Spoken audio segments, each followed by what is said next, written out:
ডিমটা সেদ্ধ হয়ে গেছে, এবার নামিয়ে নেব। দেখো কত এখানে ঝোলটা বসিয়ে দিয়েছি, দিয়ে দেবো। আদা বাটা একটু দিয়ে দিলাম, তারপরে দিয়ে দেবো একটু হলুদ গুঁড়ো, স্বাদ অনুযায়ী নুন দিয়ে এবার ভালো করে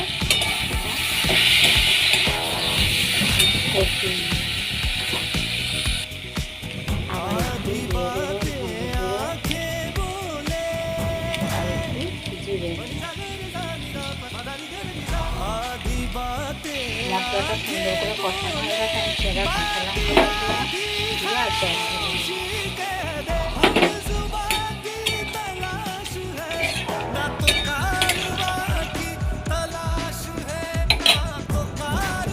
ভাতও হয়ে গেছে। এই যে ডাল ভাতটা আমি তুলে নেব। এখানে সুন্দর করে ডিমগুলো কেটে নিলাম, এই যে কেটে নিলাম ডিমগুলো, শুধু ঝাল হবে। ডিমে একটু করে নুন হলুদ মাখিয়ে নেবো, হলুদ দিয়ে দিচ্ছি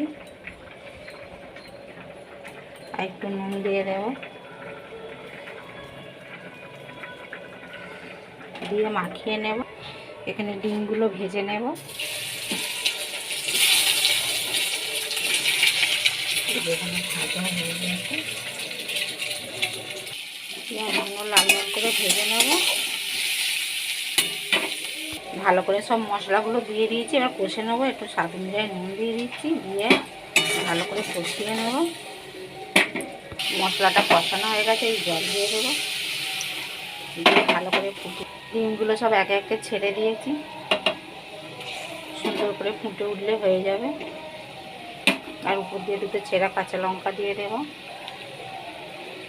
এখানে ডিমের ঝালটা হয়ে গেছে সুন্দর করে, আর এখানে ঝোলও হয়ে গেছে। এই যে